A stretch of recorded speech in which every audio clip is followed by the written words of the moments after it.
Ryse combat is about the player stepping in the shoes of our main guy, Marius Titus. You are a Roman warrior.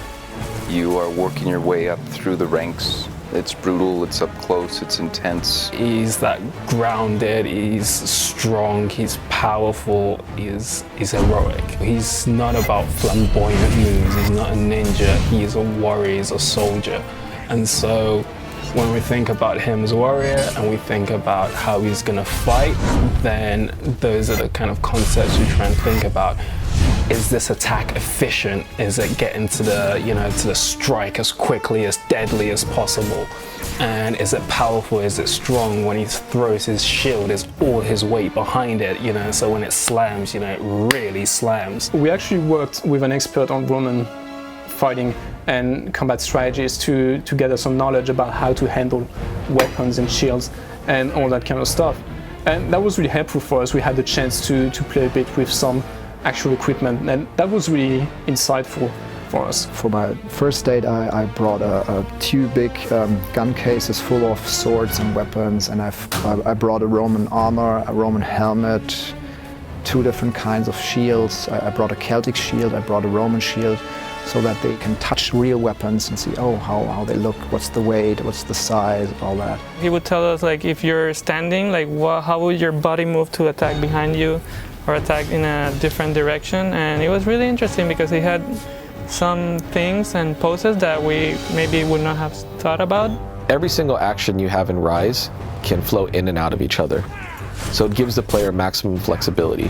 So I can block this enemy, I can attack this one, I can push this one away, and I can throw my pilum at a guy who's an incoming attacker. And what it does is it gives you the ability to kind of, create your own language. Marius does not attack one guy and finish him and then stop and then move to the other guy. He really means he's attacking this one and then goes to a different guy and then another guy, push, deflect, stab. So he can all do that continuously as long as you're chaining the combos correctly. Based on the type of enemy you're dealing with, there'll be a way to defeat him.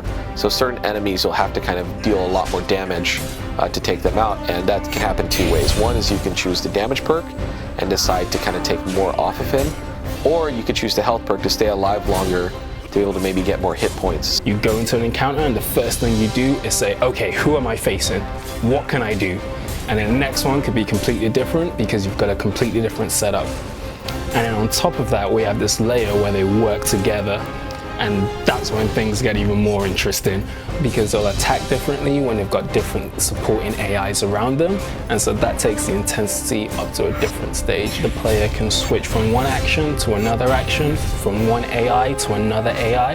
And it's also about how the AI interacts to try and break the player's flow. So in Ryse, you can expect to unlock a lot of executions throughout the course of the game. You're kicking a guy off a ledge, so you may kill him that way.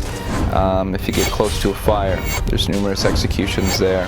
If you're in the water, if you're against a wall, if you're against a ledge, it goes on and on and on. The executions really stack up. We're definitely going for a higher level of emotion out of our characters. Not only in cinematics, not only in executions, but also live in combat. We did a lot of stuff with the camera stuff. We did really extreme animations, really close animations. Intensity, it's about brutality. It's about being close to the enemy that's trying to kill you as you're trying to kill him. So one of the final things we're really trying to achieve with the Ryse combat is give it a skill for mastery. When we take flow and we take the intensity of the AI and bring them together, that's when the depth and the scope for mastery becomes apparent. Because in one encounter, you can finish it a certain way. Maybe you kill everyone, but you didn't quite execute everyone.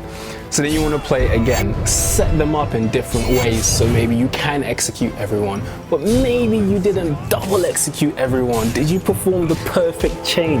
Was your flow from beginning to end this seamless, smooth transition from move to move, enemy to enemy, where you've got them all set up in this perfect state and you just push the trigger button and they all just fall? An important aspect of kind of doing this whole game is this, idea that, we can create a combat system where you can be more emotionally engaged to what your player is actually doing.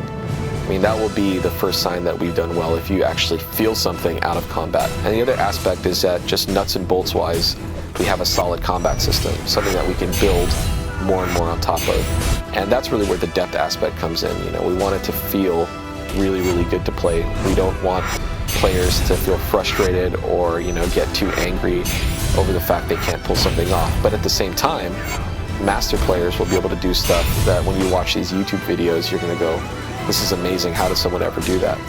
And, you know, if we can kind of tap into those two main elements, then we would have felt we've done, you know, a good job. We've really done everything we can to wrap it all up to have a really good, full experience for the player.